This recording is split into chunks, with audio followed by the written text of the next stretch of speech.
أعوذ بالله السميع العليم من الشيطان الرجيم من همزه ونفخه ونفثه بسم الله الرحمن الرحيم إن الحمد لله نحمده ونستعينه ونستغفره ونعوذ بالله من شرور أنفسنا ومن سيئات أعمالنا من يهده الله فلا مضل له ومن يضلل فلا هادي له وأشهد أن لا إله إلا الله وحده لا شريك له وأشهد أن محمدًا عبده ورسوله يا أيها الذين آمنوا اتقوا الله حق تقاته ولا تموتن إلا وأنتم مسلمون يا أيها الناس اتقوا ربكم الذي خلقكم من نفس واحدة وخلق منها زوجها وبث منهما رجالا كثيرا ونساء واتقوا الله الذي تساءلون به والأرحام إن الله كان عليكم رقيبا يا أيها الذين آمنوا اتقوا الله وقولوا قولا سديدا يصلح لكم أعمالكم ويغفر لكم ذنوبكم ومن يطع الله ورسوله فقد فاز فوزا عظيما أما بعد فإن خير الحديث كتاب الله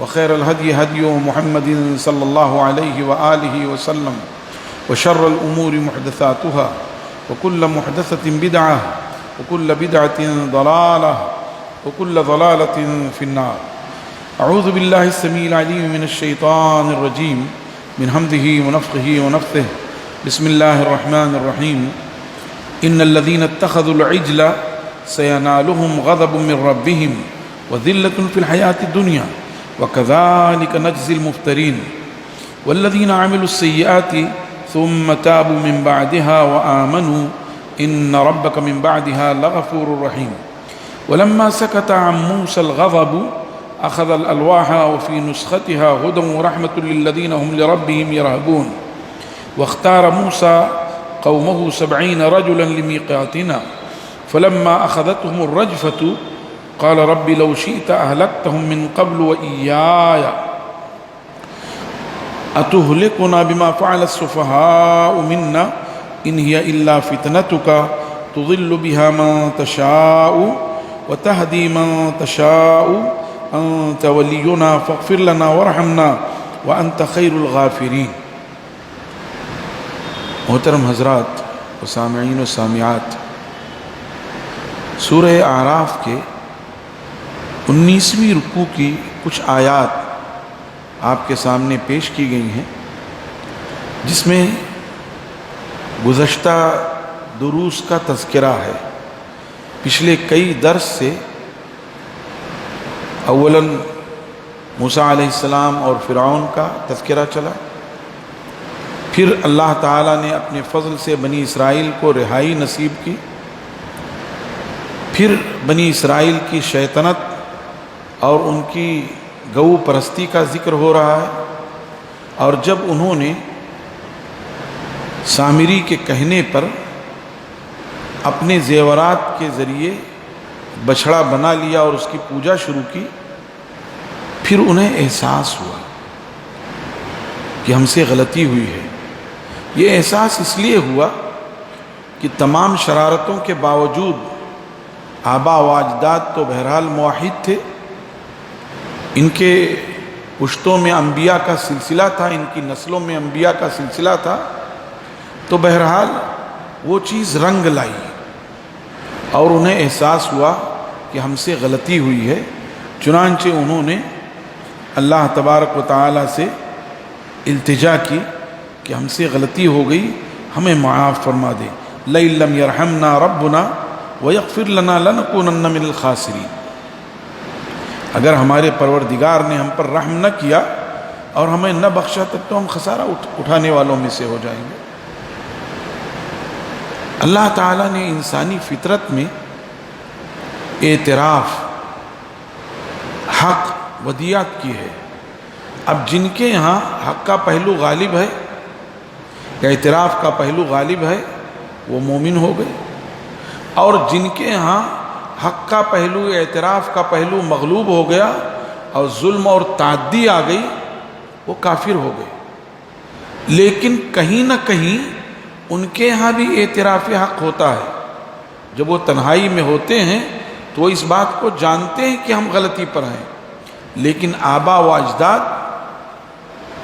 جس ڈگر پر اور جس ڈھرے پر رہے اس سے ان کو مفر اور نجات نہیں ہوتی ہے۔ بالکل ایسے ہی خون پھر خون ہے، گرتا ہے تو جم جاتا ہے، ظلم پھر ظلم ہے، بڑھتا ہے تو تھم جاتا ہے۔ یہ نظام الہی ہے کہ چاند اپنا سفر مکمل کر کے ایک دن ڈوب جاتا ہے اور پھر اثر نو نکلتا ہے۔ اور یہی اہل ایمان کی پوزیشن ہے کہ وہ جب گناہوں میں لت پت ہوتے ہیں تو پھر اللہ سے مناجات کرتے ہیں، عاجزی کرتے ہیں، روتے گڑگڑاتے ہیں، توحید کا دامن تھام لیتے ہیں تو اللہ تعالیٰ انہیں بلندی، عروج، غلبہ عطا فرماتا ہے۔ اور جب بہت دنوں تک ان کے ہاں ناز و نعم کی بہتات ہو جاتی ہے اور جب وہ آرام و آسائش میں آ جاتے ہیں تو پھر وہ ان کے قدم ڈگمگا جاتے ہیں، پھر وہ شرک، بدعات، خرافات میں لگ جاتے ہیں، پھر اللہ تعالیٰ انہیں آزمائش میں ڈال دیتا ہے۔ بالکل ایسے ہی جیسے جہاں میں اہل ایمان صورت خورشید جیتے ہیں، جہاں میں اہل ایمان صورت خورشید جیتے ہیں، ادھر ڈوبے ادھر نکلے، ادھر ڈوبے ادھر نکلے، یہ اللہ کی سنت ہے۔ تو ایسے ہی ان کے ساتھ بھی ہوا کہ بچڑا پرستی تو کر لی، لیکن انہیں غلطی کا احساس ہوا تو انہوں نے کہا کہ اگر ہمارے پروردگار نے ہمیں بخشا نہیں اور ہم پر رحم نہ کیا تب تو ہم خسارہ اٹھانے والوں میں سے ہو جائیں گے۔ تو اللہ تعالیٰ نے ان کی توبہ قبول کر لی، انہیں بخش دیا، لیکن بڑی کڑی شرط رکھی۔ دیکھیے امت محمد صلی اللہ علیہ وسلم پر اللہ کا کتنا بڑا احسان ہے، آدمی بڑے سے بڑا گناہ کر لے اور اللہ تعالیٰ کے سامنے ندامت کے آنسو بہا دے، اللہ بخش دیتا ہے سچے دل سے، للہیت کے ساتھ۔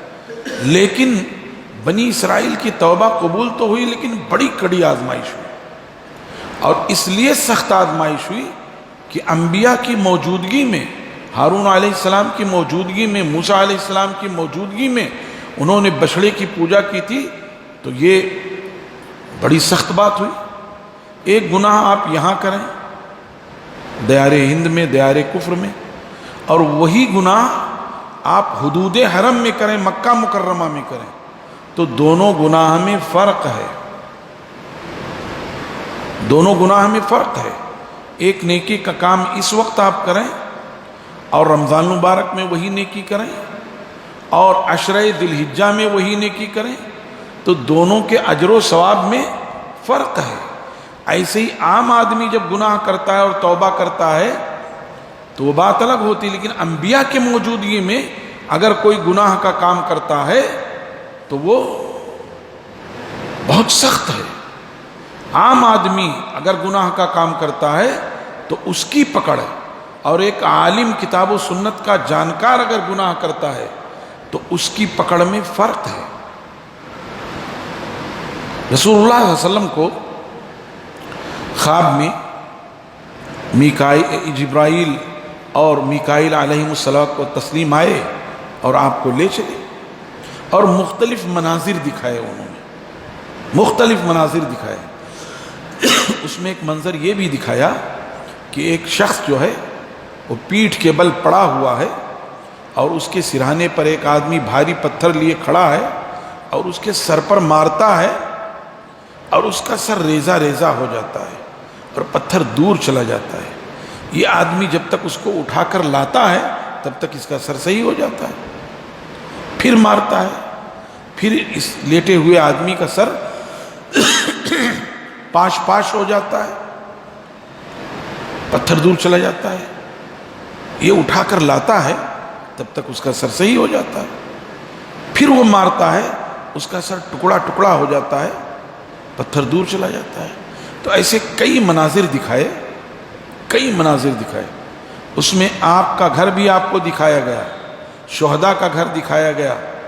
آپ نے یہ بھی کہا کہ بھئی جب میرا گھر مجھے دکھا دیا ہے، آپ لوگ پوری رات مجھے گھماتے رہے، شہداء کا گھر دکھایا، ابراہیم علیہ السلام کو دکھایا، ان کے گرد بچے تھے، اس میں وہی استشہاد ہے، امام بخاری نے حدیث پیش کی ہے کہ بچے مومنین کے ہوں یا کفار کے ہوں، مطلق بچے کا ذکر ہے، تو یہ بتایا گیا کہ جنت کی کیاریوں میں ہیں۔ ثابت کیا ہے کہ اگر وہ کفار کے وہ بچے جو سن شعور کو نہیں پہنچے، جن میں ابھی تمیز نہیں ہے حق اور باطل پہچاننے کی، اس سے پہلے مر گئے تو وہ جنت میں جائیں گے، کیونکہ اللہ نے ان کو فطرت پر پیدا کیا ہے۔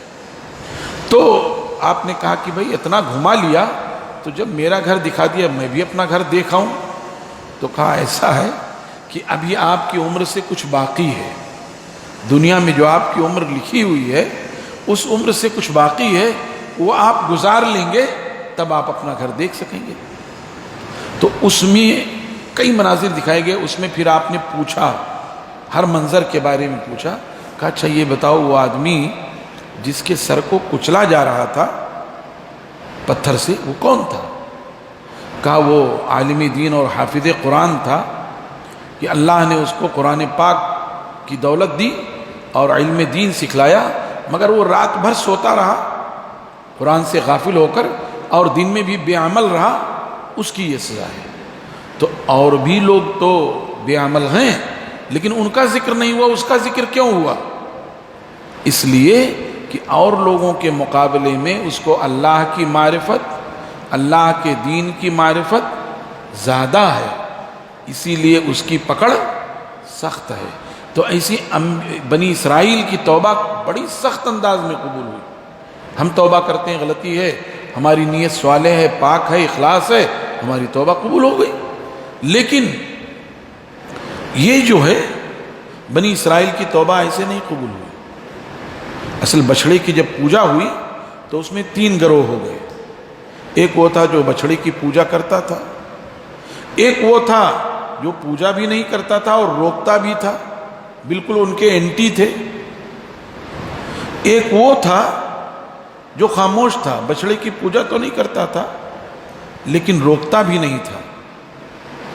تو اللہ تبارک و تعالی نے ان کی توبہ اس شرط پر قبول کی کہ تمہارے وہ لوگ جو بچھڑے کی پوجا نہیں کرتے تھے اور روکتے تھے، وہ لوگ اپنے ہاتھوں سے ان کو مار ڈالیں جو انہوں نے پوجا کی ہے۔ وہیں سے آج یہ درس شروع ہو رہا ہے، ان الذین اتخذوا العجل، یقیناً وہ لوگ جنہوں نے بچھڑے کو اپنا معبود بنا لیا، سینالہم غضب من ربہم، ان قریب ان کو ان کے رب کی جانب سے غضب لاحق ہوگی، وذلۃ فی الحیات الدنیا، اور دنیاوی زندگی میں انہیں ذلت و رسوائی ملے گی، وکذالک نجزی المفترین، اور اسی طرح سے ہم جھوٹ گڑھنے والوں کو بدلہ دیا کرتے ہیں۔ یہاں ایک بات کہی، فی الحیات الدنیا، یہ ذلت انہیں دنیاوی زندگی میں ملے گی، آخرت میں نہیں۔ کیوں؟ اس لیے کہ ان کی سزا، ان کے جرم کی سزا انہیں دنیا میں مل گئی۔ یہیں سے یہ مسئلہ نکلتا ہے کہ اگر کسی آدمی نے کوئی گناہ کیا اور دنیا میں اس کی حد نافذ ہو گئی تو اب آخرت میں اس کی پکڑ نہیں ہوگی۔ جیسے صحابہ کرام میں سیدنا معاذ بن مالک انصاری رضی اللہ تعالی، معاذ بن مالک رضی اللہ عنہ اور سیدہ غامدیہ رضی اللہ تعالی عنہ، ان دونوں سے غلطی سرزد ہوئی، گناہ کا کام ہوا اور دنیا میں انہیں رجم کر دیا گیا، سنسار کر دیا گیا۔ تو اب وہ بات وہیں ختم ہو گئی۔ وہ مخزومیہ نے چوری کی، اس کے ہاتھ کاٹ دیے گئے رضی اللہ عنہ، تو اب وہ بات وہیں ختم ہو گئی۔ اسی لیے یہاں یہ بات کہی گئی کہ انہیں دنیاوی زندگی میں ذلت ہوگی، بقیہ اس جرم کی سزا میں قتل کر دیے گئے تو آخرت میں عام معافی ہے ان کے لیے۔ اور فرمایا اسی طرح ہم جھوٹ گڑھنے والوں کو بدلہ دیا کرتے ہیں۔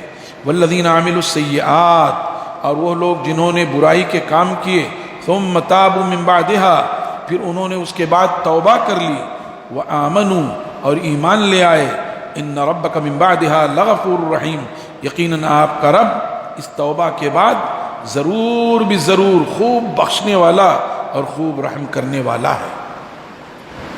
اب آگے کیا بات ہو رہی ہے؟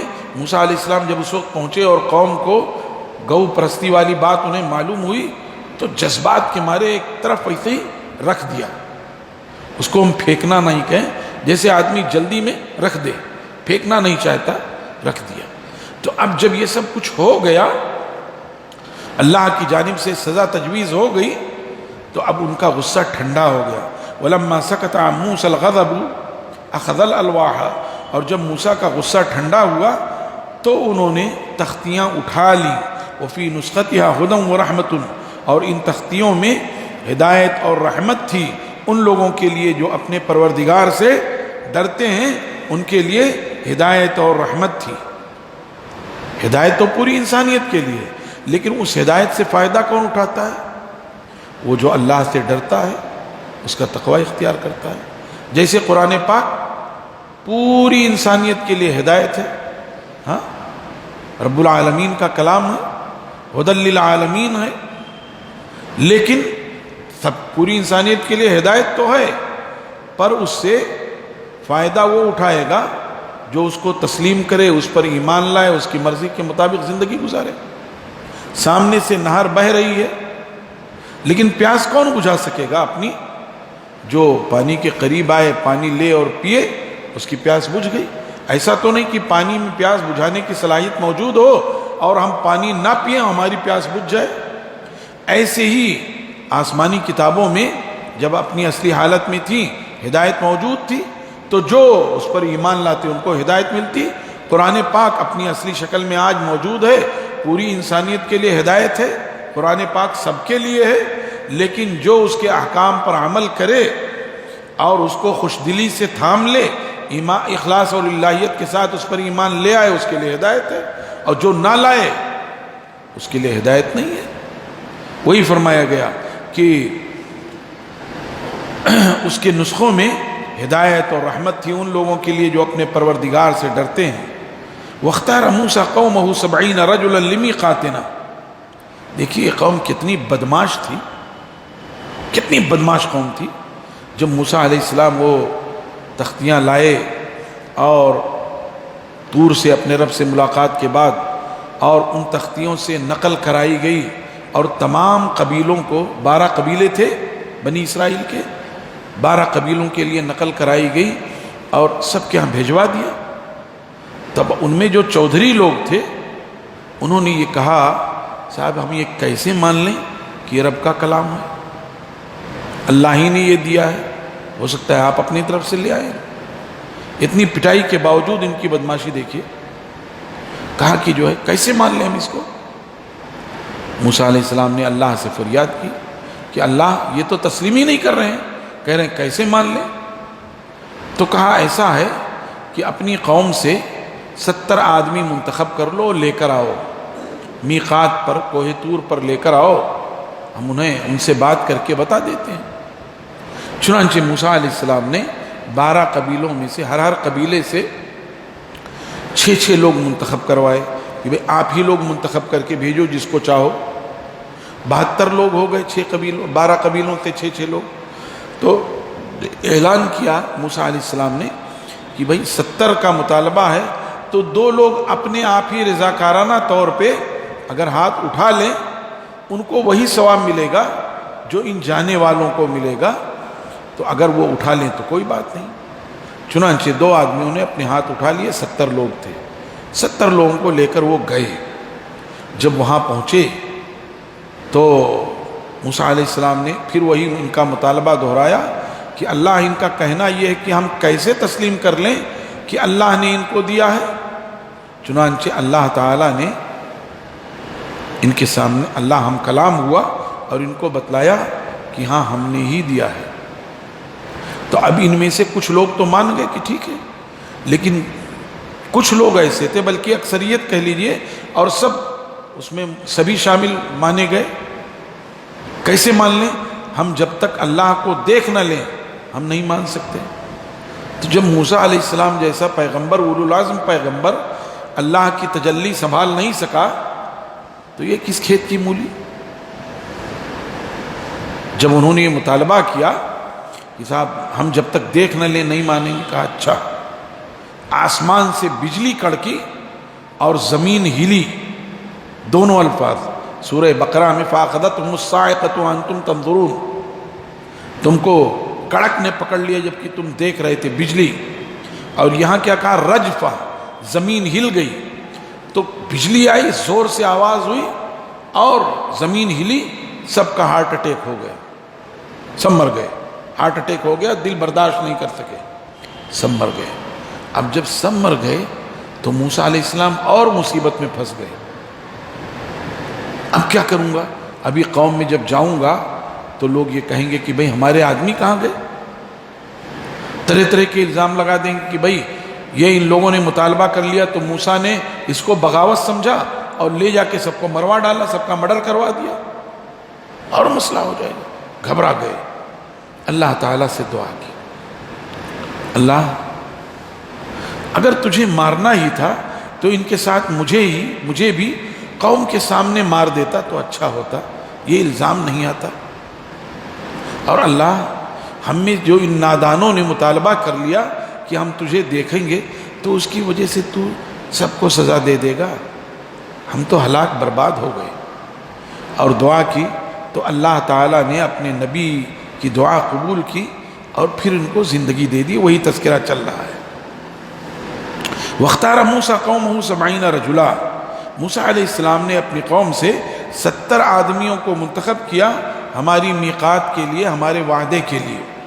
فَلَمَّا أَخَذَتْهُمُ الرَّجْفَةُ، اب بیچ کا حصہ جو ہے وہ حذف ہے، کیا کہ جب کلام ہوا تو انہوں نے انکار کر دیا اور مطالبہ کر دیا ہم دیکھیں گے، تو فَلَمَّا أَخَذَتْهُمُ الرَّجْفَةُ، جب ان کو زلزلے نے پکڑ لیا اور سب کے سب مر گئے، قال ربی لو شئت اہلکتہم من قبل وإیایا، کہا اللہ اگر تو چاہتا تو انہیں ہلاک کر دیتا اس سے پہلے ہی اور مجھے بھی ہلاک کر دیتا قوم کے سامنے ہی۔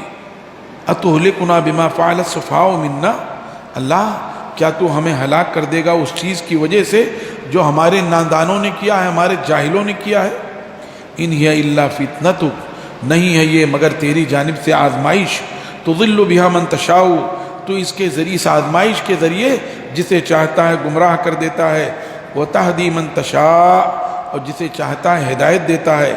انت ولینا، اے اللہ تو ہمارا کارساز ہے، فاغفر لنا ورحمنا، تو ہمیں بخش دے اور ہم پر رحم فرما، وانت خیر الغافرین، تو بہترین بخشنے والا ہے۔ واکتب لنا، اب اس کے آگے ان کو زندگی مل گئی، جی گئے، قرآن پاک میں ذکر کیا۔ پھر آگے موسیٰ علیہ السلام نے اپنی قوم کے لیے دعا کی، واکتب لنا فی ہذہ الدنیا حسنہ، اللہ ہمارے لیے اس دنیا میں بھلائی لکھ دے اور آخرت میں بھی بھلائی لکھ دے۔ انا ہدنا الیک، ہم تیری جانب رجوع کرتے ہیں۔ یہ اسی جو ہدنا لفظ ہے، اسی ہدنا سے یہود بنے ہیں۔ ایک قول یہ ہے کہ یعقوب علیہ السلام کے بیٹوں میں سے بڑے بیٹے کا نام یہوذا تھا، زال سے یہوذا، تو اسی یہوذا سے یہود بن گئے۔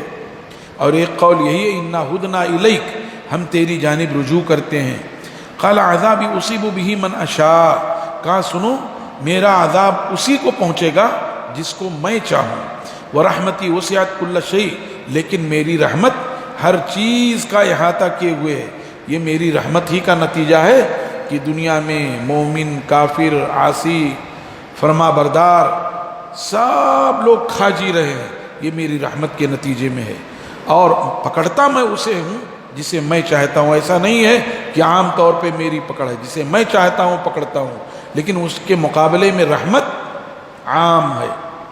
فَسَأَكْتُبُهَا لِلَّذِينَ يَتَّقُونَ، تو ان قریب اس رحمت کو لکھ دوں گا ان لوگوں کے لیے جو اللہ کا تقوی اختیار کرتے ہیں، وَيُؤْتُونَ الزَّكَاةَ، اور زکوٰۃ دیتے ہیں۔ بنی اسرائیل میں بھی زکوٰۃ کا فریضہ تھا۔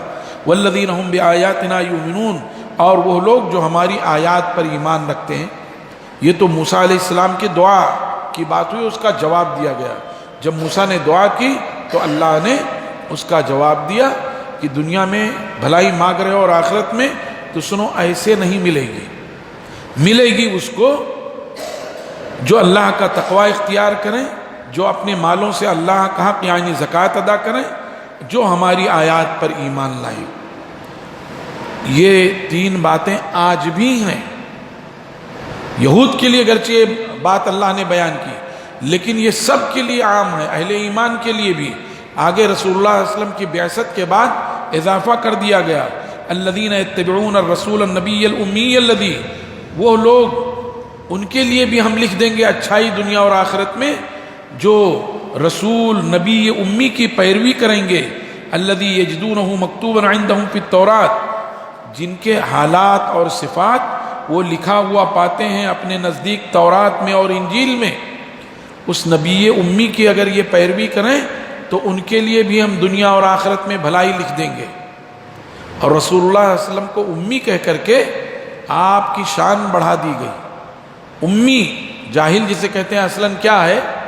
امی جو ہے سے ہے، جب بچہ اپنے ماں کے پیٹ سے پیدا ہوتا ہے تو کچھ بھی نہیں جانتا، ایسے ہی رسول اللہ صلی اللہ علیہ وسلم اپنی ماں کے پیٹ سے پیدا ہوئے اور کسی کے سامنے شاگردی اختیار نہیں کی، کسی کے سامنے، چاہے دادا ہوں، چاہے چچا ہوں، چاہے خاندان ہو، کسی کے سامنے شاگردی اختیار نہیں کی۔ گویا آپ مزاجاً اور طبیعتاً ایسے تھے گویا اپنی ماں کے پیٹ سے جیسے بچہ پیدا ہوتا ہو، لیکن علوم و معارف کے وہ چشمے آپ کی زبان مبارک سے پھوٹے کہ آپ کی بعثت سے لے کر آج تک کوئی بھی دانشور آپ کے علم دانی کا، آپ کے فنون دانی کا، آپ کی حکمت کا انکار نہیں کر سکا۔ کوئی بھی دانشور، کوئی بھی مفکر، کوئی بھی پڑھا لکھا آدمی، اور جو جاہل ہے اور وہ اپنے آپ کو پڑھے لکھوں کے صف میں شامل کرتا ہے، اس کی بات چھوڑ دیجیے۔ اسی لیے امی کہہ کر کے کہ آپ تھے تو ایسے جیسے اپنی ماں کے پیٹ سے پیدا ہوئے، سادہ مزاج، سادہ طبیعت، سادہ لو، لیکن علوم و معارف کے ایسے ایسے چشمے آپ کی ذات کریم سے پھوٹے کہ دنیا قیامت تک ان چشموں سے فائدہ اٹھاتی رہے گی۔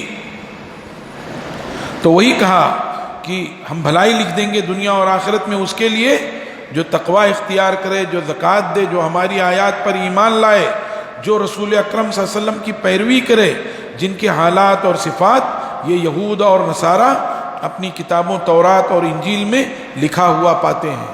اور اس رسول کی صفت یہ بتائی گئی، یأمرہم بالمعروف، وہ انہیں بھلائیوں کا حکم دیتے ہیں، وینہاہم عن المنکر، اور برائیوں سے روکتے ہیں، ویحل لہم الطیبات، اور ان کے لیے پاک چیزوں کو حلال کر دیتے ہیں، تمام انسانوں کے لیے بھی اور یہود کے لیے بھی حلال کر دیتے ہیں۔ مثلا یعقوب علیہ السلام نے اپنی بیماری کے پیش نظر وہ جو نظر مان لی تھی کہ میں اونٹ کا گوشت نہیں کھاؤں گا اور جو ہے اس کا دودھ نہیں پیوں گا، اس کو حلال کر دیا۔ ایسے یہود کے سرکشی کی وجہ سے اونٹ اور بکری کی چربی ان پر حرام کر دی گئی تھی، آپ نے حلال کر دیا۔ ایسے ہی ان کے بدتمیزی کی وجہ سے ان پر سخت نظام بنا دیا گیا، مثلا جسم کے کسی حصے میں اگر پیشاب لگ جائے تو قینچی سے اتنا حصہ کاٹو، چمڑا کاٹ دو، کپڑے میں ناپاکی لگ جائے تو کپڑا کاٹ دو۔ لیکن یہ امت محمد صلی اللہ علیہ وسلم پہ کتنا بڑا احسان ہے کہ اسے چھوڑنا بھی نہیں ہے، جیسے عیسائیوں کے ہاں ہے کہ اگر لگا ہوا ہے تو چلے گا۔ اسی لیے گوری قوم کتنی گندی ہوتی ہے، وہ بظاہر خوشبو لگائے رہتے ہیں، کئی مہینہ نہیں نہاتے، کیسی بدبو پھوٹتی ہے ان سے، بس وہ اوپر سے اسپرے مار لیتے ہیں، لیکن اندر سے وہ نجس ہوتے ہیں، اس لیے کہ پیشاب سے نہیں بچتے۔ ان کے ہاں یہ ہے کہ اگر پیشاب کے چھینٹے لگے ہوئے ہیں عبادت کرو تو عبادت قبول، اور یہودیوں کے ہاں سختی ہے کہ اس کو کاٹو۔ اور امت محمد صلی اللہ علیہ وسلم کو امت وسط کہا گیا اس طور پر کہ نہ اس کو کاٹنا ہے نہ اس کو باقی رکھنا ہے، دھو دینا ہے، اس سے آدمی پاک ہو جائے گا۔ وہی بات کہی گئی، وَيُحِلُّ لَهُمُ الطَّيِّبَاتِ، ان کے لیے طیبات کو، پاک چیزوں کو حلال کرتے ہیں نبی، وَيُحَرِّمُ عَلَيْهِمُ الْخَبَائِثِ، اور خبیث چیزوں کو ان پر حرام کر دیتے ہیں، سود ہے اور اس طرح کی چیزیں ان پر حرام کر دیتے ہیں۔ وَيَضَعُ عَنْهُمْ إِصْرَهُمْ، اور ان سے اس بوجھ کو اتار دیا جو ان پر لدا ہوا تھا، وَالْأَغْلَالَ الَّتِي كَانَتْ عَلَيْهِمْ، اور وہ بندشیں ان سے ختم کر دی جو ان پر تھی۔ مثلا ان کے یہاں حائضہ عورت اگر حیض میں مبتلا ہوتی، گھر سے نکال دیتے اس کو، اس کے ہاتھ کا پکا ہوا نہیں کھاتے، اپنے ساتھ بٹھا کے نہیں کھاتے، اس سے گفتگو نہیں کرتے، تو یہ بڑی سخت باتیں ہوتی تھی۔ اور اللہ نے مسلمانوں کے لیے صرف ہم بستری کو چھوڑ کر سب حلال کر دیا، صرف ہم بستری نہیں کر سکتے ان سے، ان کے ساتھ ایک بستر میں لیٹ سکتے ہیں، ان سے لہو لعب کر سکتے ہیں، بوس و کنار کر سکتے ہیں، صرف ان سے مباشرت نہیں کر سکتے، جماع نہیں کر سکتے، بس۔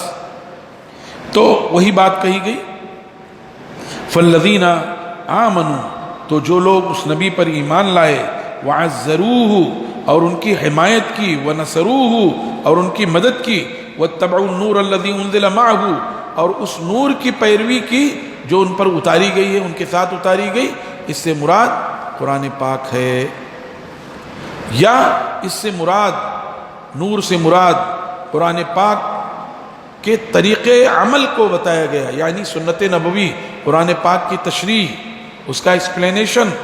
واتبعوا النور الذی انزل معہ، اور اس نور کی پیروی کی جو ان کے ساتھ اتاری گئی ہے، وہی مطلوع کی صورت میں قرآن پاک، وہی غیر مطلوع کی صورت میں احادیث نبویہ۔